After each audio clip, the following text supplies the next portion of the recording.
The Smurfs' newest adventure is hitting theaters on July 18th this year, but the first trailer has already been released. Oh no, something's wrong! So, did you catch all the Easter eggs and amazing details hidden in the trailer? I think I just smurfed my pants. It looks like this time, the Smurfs are going on their craziest adventure yet. Not only are they heading into the human world, but they're also seemingly traveling through multiple other dimensions. And one of those dimensions looks a lot like a video game, an old school one, you know? All pixelated and in third person, just like the early Mario games. But this scene isn't just a general nod to retro games, it's actually a reference to the Smurfs' own video games. The scene setting and visual style look a lot like Smurf Rescue in Gargamel's Castle, an Atari game released way back in 1982, 43 years ago. Wow. This proves that the production team really did their homework on the Smurfs before making this movie. Or maybe there's a longtime fan on the team who actually played this game on the Atari. Pretty awesome reference, right? But there's still plenty more to break down from this trailer. So get ready, because this is Cinewave. In one scene, the Smurfs are flying on top of a winged monster, but the creature is being steered by someone else, a man in a black tunic with very little hair, two traits that Gargamel has in abundance. Especially the lack of hair.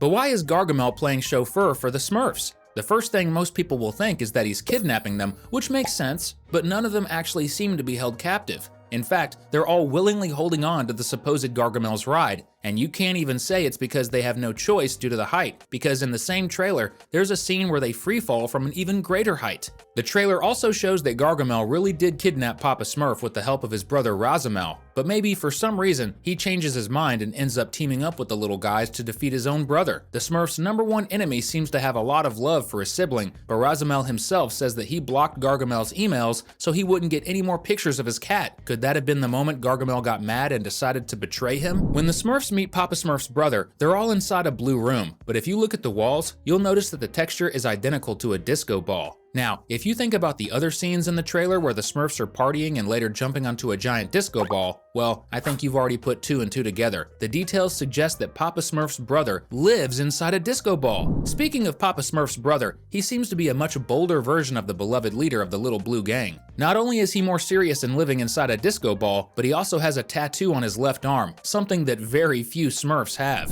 And one of those very few tattooed Smurfs is Hefty, the strong one. He makes an appearance in the trailer, showing off his heart tattoo. Fun fact, maybe the movie will mention this, but he actually got that tattoo to prove that even though he's super strong and a little hot-headed, he's got a big heart. In the same scene where Hefty appears, and in a few others too, some weird but also kind of adorable little creatures show up. What could these things be? Well, this is a movie about traveling between dimensions, so it's not crazy to think that these creatures are beings from another reality who were captured by Gargamel. At the Smurf party, Papa Smurf is the DJ, which is already hilarious on its own, but there's an interesting detail in this scene. The turntable he's using isn't made of modern materials. Instead, it's almost entirely made of wood, while still having a bunch of mixing buttons, which is pretty modern. In most Smurf stories, this kind of technology doesn't exist in the village, but that's not the case here. The Smurfs managed to replicate human technology. They just use more natural materials because, well, there aren't any factories in Smurf Village. And if you think this movie is going to be absolutely amazing, drop a comment below with #Smurfs. Papa Smurf's turntable is far from the most high-tech thing in Smurf Village in this movie.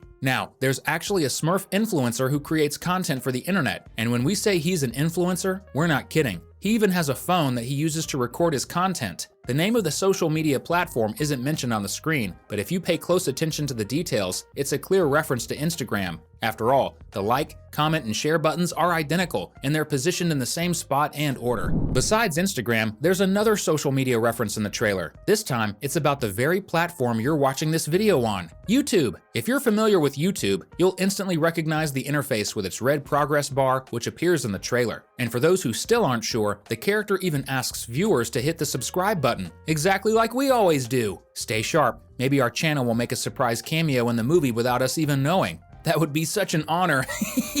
This is going to be so cool! In this movie, the Smurfs head to the real world to rescue Papa Smurf from the clutches of the evil Gargamel. And when they leave Smurf Village, they end up in Paris. That's pretty cool, but you know what's even better? It's a clear nod to the live-action Smurfs movie from the past decade. In The Smurfs from 2011, the little blue guys also end up in the real world and even befriend some humans. And in the 2013 sequel, where do they go? You guessed it, Paris. So, this is the second time we're getting a movie where the tiny blue characters travel to Paris. Funny, right? I bet the French must really love this franchise to keep getting honored like this. Where are we? It's Paris. Sometimes, movies include scenes featuring food, clothing, and other branded products as a form of advertisement. That way, the studio gets paid for it, and Smurfs have been doing that since the trailers. One of the villain's henchmen is seen drinking Clamato, a pretty famous drink in several countries. This beverage is sold by a brand of the same name, and the character is holding a can with its logo clearly visible. Another product placement, this time, is for Hikvision, a well-known security company. The brand name appears subtly on an intercom. But when a studio doesn't have a deal with a brand, it's common for the movie to create fictional brands to avoid giving out free advertising. Instead of promoting a real food company, the movie invented a fake brand called Hoopa Hoopa. You can see the logo on the food delivery backpack worn by a courier. And here's an interesting detail, whether it's a coincidence or a reference, Hoopa Hoopa is actually the name of a Pokemon, which, just like the backpack, is pink. It also looks like Smurfs didn't want to advertise McDonald's or Burger King, because there's a scene where the Smurfs climb into a takeout bag and we see a drawing of what seems to be the mascot of the fictional fast food brand, a walking, talking hamburger. This mascot looks a lot like Happy from McDonald's, except instead of being a burger, Happy is a Happy Meal box with arms and legs. Our channel doesn't sell burgers yet, but if you hit that subscribe button, we promise to keep bringing you awesome videos about your favorite animated movies, and all for free. Some details in the trailer suggest that our beloved Smurfs won't be staying in Paris for too long, like the scene where they jump into a portal, and especially the moment when the little blue guys are being carried by kangaroos. It's not like Paris is known for having a bunch of kangaroos, right? Not to mention that the desert-like landscape doesn't look anything like France. So it's very likely that this scene takes place in Australia. We already know there will be a scene where they travel to different dimensions, but from the looks of it, the entire movie will feature the Smurfs traveling to all sorts of places, both different countries and other worlds. As you may have noticed, some brand new characters will be introduced in this movie, and one of them really stands out. A Smurf wearing a red hat just like Papa Smurf and his brother, but he's blonde and has long hair. In the scene where this character appears, the place he's in looks like a destroyed medieval village. This could be an important clue about the movie's story. Maybe he's actually a younger version of Papa Smurf from a distant past, or perhaps he's an ancestor of Papa Smurf and his brother. But since he's seen interacting with the other Smurfs, this can't just be a flashback, meaning that besides dimension hopping, the Smurfs might also be traveling through time at some point in the movie.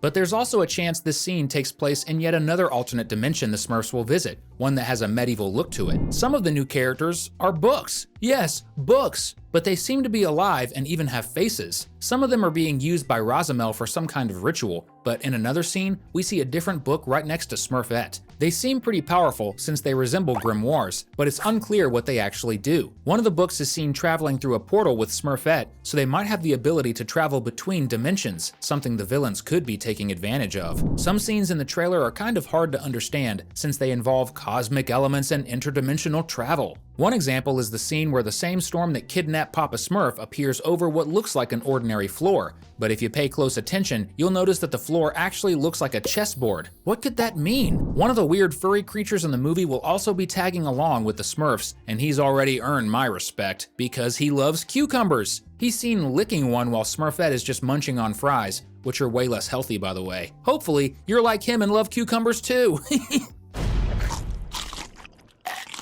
The video is coming to an end, but we've left 2 more awesome videos on your screen so you can keep having fun. Thanks for watching, and see you next time!